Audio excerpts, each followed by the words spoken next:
అలలు ఒక్కటే కాదా? మొన్న జరిగిన పార్లమెంట్ ఎన్నికల్లో బీఆర్ఎస్ సత్య అవయవదానం చేసింది. ఎక్కడైనా ప్రమాదంలో ఎవరైనా చావు బతుకుల మధ్యలో ఉంటే వాళ్ళు సంతకం పెడతారు, నా మరణానంతరం నా కిడ్నీలు దానం చేస్తున్నా, నా మరణానంతరం నా కళ్ళు దానం చేస్తున్నా అని మనం అవయవదానం చేసేటోళ్ళని చూసినాం. కానీ బీఆర్ఎస్ దరిద్రం ఏందో, పార్లమెంట్ ఎన్నికల్లో మా ఓట్లు మా సీట్లు బీజేపీకి దానం చేస్తున్నామని 8 మంది ఎంపీ సీట్లను బీజేపీ వాళ్ళని గెలిపించింది బీఆర్ఎస్ వాళ్ళు కాదా? ఒక్క సీటు కూడా గెలవలే. 8 సీట్లలో బీఆర్ఎస్ వాళ్ళ డిపాజిట్లు పోయినాయి. మరి ఇవాళ 8 పార్లమెంట్ సీట్లలో డిపాజిట్ పోయిన బీఆర్ఎస్ వాళ్ళు మేమే గెలుస్తామని రంకెలేస్తారు. డిపాజిట్లు రాని బీఆర్ఎస్ సన్నాసులు రేపు మున్సిపల్ ఎన్నికల్లో ఎట్లా గెలుస్తారని నేను అడుగుతున్నా. ఎందుకు మీరు ఆలోచన చేయొచ్చు, బీఆర్ఎస్ వాళ్ళు ఎందుకు బీజేపీకి ఓట్లు వేపించారని? దోపిడీ చేసిండ్రు, వేల కోట్ల రూపాయలు కొల్లగొట్టిరు.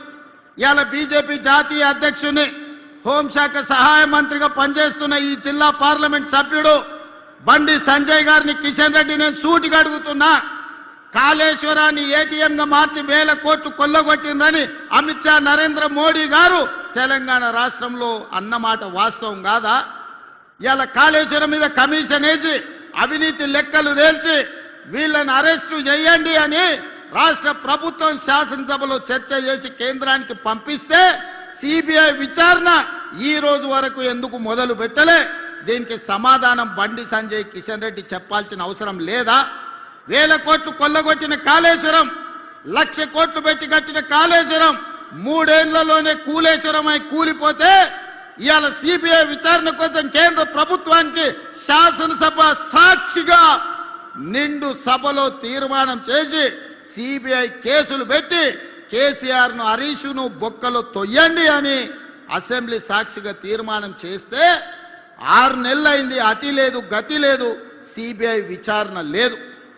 మరి దేశ ప్రధానమంత్రి అమిత్ షా గారు కాళేశ్వరాన్ని ఏటీఎంగా మార్చుకొని వేల కోట్లు కేసీఆర్ కొల్లగొట్టిందని చెప్పినప్పుడు విచారణ చేసి బొక్కలేమని మీకే కదా మేము అధికారం ఇచ్చింది. మీరు ఎందుకు వాళ్ళ మీద కేసు పెట్టలేదు? దీని వెనకాల ఉన్న మర్మమేంది, మాయేంది అని చెప్పి నేను ఇవాళ బీజేపీ వాళ్ళని అడుగుతున్నా. ఫార్ములా ఈ రేస్ పేరు మీద కోట్ల రూపాయలు కొల్లగొట్టి కేటీఆర్ గారు అవినీతి అక్రమాలకు పాల్పడ్డాడని చర్యలు తీసుకోవడానికి అనుమతి ఇవ్వమని, ఐఏఎస్ ఆఫీసర్ల మీద అనుమతి ఇవ్వమని కేంద్రానికి లేఖ రాస్తే 6 నెలల నుంచి ఢిల్లీలోనే ఆ లేఖ మూలుగుతుంది.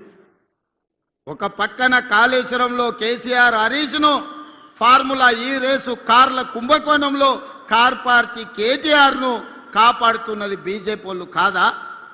ఇవాళ బీజేపీ బీఆర్ఎస్ బంధం రేపు మున్సిపల్ ఎన్నికలలో కూడా ఉంటుంది. ప్రత్యక్షంగా పరోక్షంగా కరీంనగర్ మున్సిపల్ కార్పొరేషన్లో బీఆర్ఎస్ బీజేపీ ఒకరికొకరు సహకరించుకొని కాంగ్రెస్ పార్టీని దెబ్బతీయాలని గూడుపుటాన్ని చేస్తున్న మాట వాస్తవం కాదా? ఇలా నిజంగానే చిత్తశుద్ధి ఉంటే ఎన్నికల ఓట్ల లోపల కాళేశ్వరం కుంభకోణం మీద హరీష్ని కేసీఆర్ను సిబిఐలో అరెస్టు చేయాలి.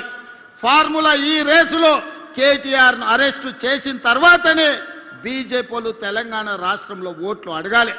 మీ కుమ్ముక్కు రాజకీయాలు, మీ ఫెవికల్ బంధం రాజకీయాలు తెలంగాణ సమాజం గమనిస్తలేదని మీరు అనుకుంటే మీ అమాయకత్వమే అవుతుంది తప్ప ఇంకొకటి కాదు. అందుకే ఇవాళ సూటిగా అడుగుతున్న బీజేపీ నాయకులను, మీ జాతీయ అధ్యక్షుడు వస్తే అనా పైసా దేడు గాడిద గుడ్డు తీసుకొస్తాడు. ఈ రోజు అవినీతికి పాల్పడ్డ బీఆర్ఎస్ వాళ్ళని మీరు కాపాడుకుంటూ మీరు ప్రొటెక్షన్ మనీ తీసుకుంటున్నారు వాళ్ళ దగ్గర. ఇవాళ మీరు కాపాడడానికి వాళ్ళ దగ్గర మీరు మామూలు వసూలు చేసుకుంటున్నారు తప్ప మీరు వాళ్ళని అరెస్ట్ చేసే పరిస్థితి లేదు. అందుకే మిత్రులారా, తెలంగాణ సమాజాన్ని ఆలోచన చేయమని నేను చెప్తున్నా. ఇవాళ బీజేపీ బీఆర్ఎస్ వాళ్ళు చీకటి ఒప్పందంలో భాగంగా కాంగ్రెస్ పార్టీని దెబ్బతీయాలని చూస్తున్నారు. 2 ఏళ్లలో మీరేం చేసిండ్రని మమ్మల్ని అడుగుతారు. నేను అడగదలుచుకున్న 10 ఏళ్ళు కేసీఆర్ ఏం చేసిండు, 12 ఏళ్ళు నరేంద్ర మోడీ ఏం చేసిండో లెక్క చెప్పండి. 2 ఏళ్లలో మేము ఏం చేసినామో శాసనసభలో లెక్క చెప్తా. ఒకవేళ మీకు ఈ వేదిక మీద నుంచి 2 ఏళ్లలో మేము ఏం చేసినామో ధైర్యం ఉంటే లెక్క రాసుకోండి.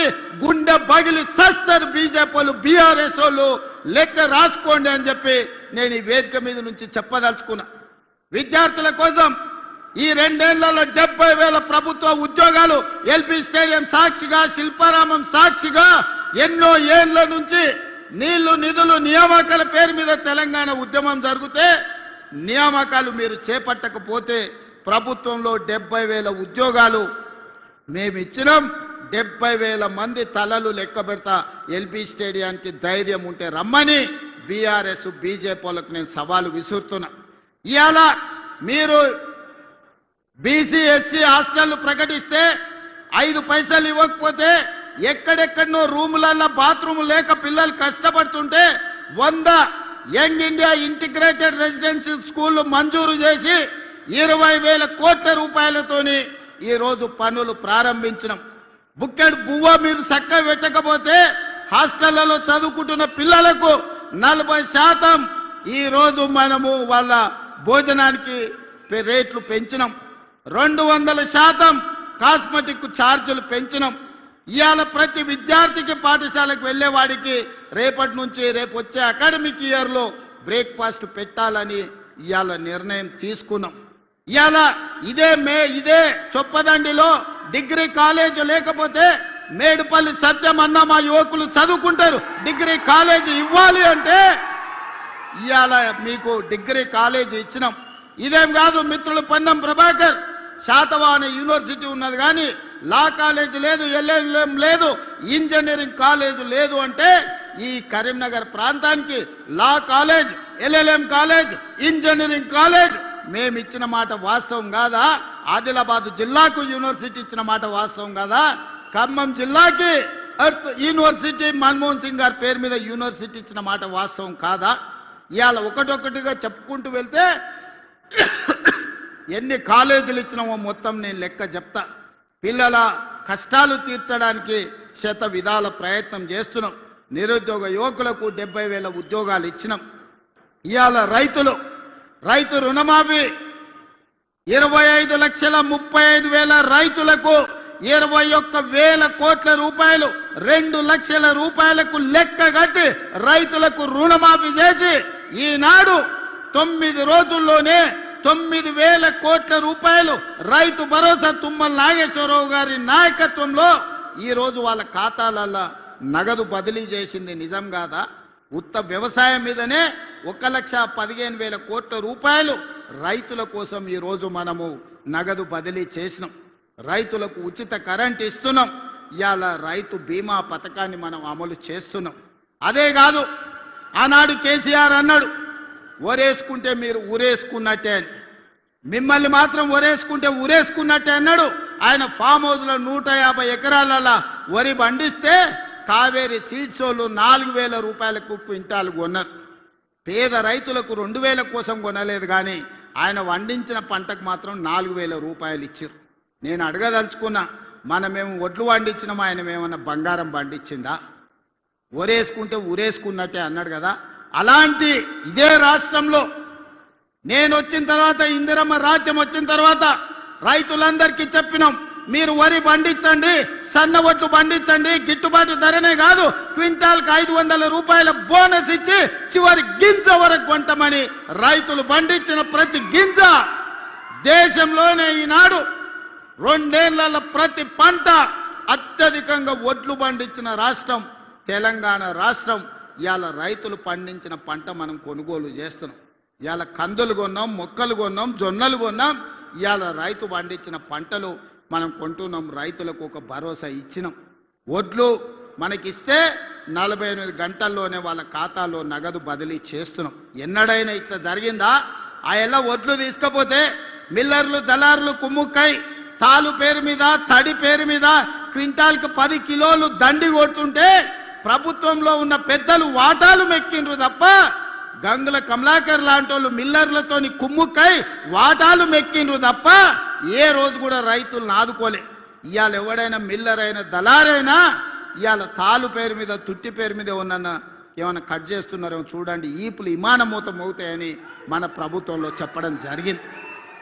మిత్రులారా, ఇలా రైతులకు చూడండి, రైతు భరోసా కావచ్చు, రైతు రుణమాఫీ కావచ్చు, రైతు గిట్టుబాటు ధర కావచ్చు, రైతు బీమా కావచ్చు, రైతులను ప్రతి నిమిషం ఆదుకొని రైతాంగ కుటుంబాలను ఈ రోజు రైతును రాజును చేయడమే కాకుండా వ్యవసాయం దండగా కాదు వ్యవసాయం పండుగ చేసి చూపిస్తామని ఈనాడు రైతాంగాన్ని మనం ఆదుకున్నాం. ఇక మా ఆడబిడ్డలు మా అక్కలు ఈడనే ఉండ్రు. నేను హెలికాప్టర్ల పైనుంచి వచ్చేటప్పుడు తుమ్మల గారికి చూపించిన పాలపిట్ట లెక్క చీరలు చూడు ఎంత మంచిగా ఉన్నాయో. దసరా పండుగ నాడు పాలపిట్టలు చూసినట్టుంది మా అక్కలు ఆ చీరలు కట్టుకొని వస్తుంటే. ఇవాళ మా అక్కలు కెమెరామెన్ అక్కడ చూపి మా అక్కలందరూ పాలపిట్ట చీరలతో ఎంత మంచిగా ఉన్నారు. ఇంటి ఆయన కూడా సంతోషపడతాడు మా అక్కలందరూ ఇంత మంచిగా కనిపిస్తారు అంటే. ఇవాళ మా అక్కలందరూ పాలపిట్ట చీరలు కట్టుకొని ధైర్యంగా మా తమ్ముడు వచ్చిండు పండుగ పూట చీర పెడితే మాకు సారే అని చెప్పి ఇవాళ తమ్ముడిని ఆశీర్వదించడానికి ఇంత దూరం వచ్చారు మా అక్కలు. ఆ ఎల్ల బతుకమ్మ చీరలు ఇచ్చింది. ఎన్నడన్నా మా అక్కలు కట్టుకున్నారా? అక్కల్ని ఆలోచన చేయమని నేను అడుగుతున్నా. బతుకమ్మ చీరలు ఆ ఎల్ల ఇస్తే సూరత్ నుంచి కిలోల కొద్ది కొనుక్కొచ్చి కోట్ల రూపాయలు మీరు కమిషన్ తీసుకుంటే బతుకమ్మ చీరలలో కూడా ఆ చీరలు తీసుకెళ్లి వ్యవసాయ పొలాల కాడ మొక్కజొన్న కాడ పిట్టలను బెదిరించనిక కట్టిండ్రు తప్ప ఆడబిడ్డలు ఎప్పుడన్నా ఆ చీరలు కట్టుకున్నారా? మీ బతుకు జడ ఆడబిడ్డలకు పెట్టే చీరల్లో కూడా మీరు కమిషన్ వదలకపోతే మీది కూడా ఓ బతికేనా అని ఇవాళ మా ఆడబిడ్డలు అనే పరిస్థితి వచ్చింది. కానీ ఇవాళ మా అక్కలు సంతోషంగా మేమిచ్చిన ఇందిరమ్మ చీరలు కట్టుకొని ఇవాళ వచ్చారు. అదేవిధంగా మా పొన్నం ప్రభాకర్ చెప్తున్నాడు, మొన్న సమ్మక్క సారలమ్మ జాతరలా లక్షలాది మంది ఆడబిడ్డలకు ఉచిత బస్సు ఇచ్చినామని. నేను అడుగుతున్నా ఇవాళ 2 ఏళ్లలో మా అక్కలే సాక్షి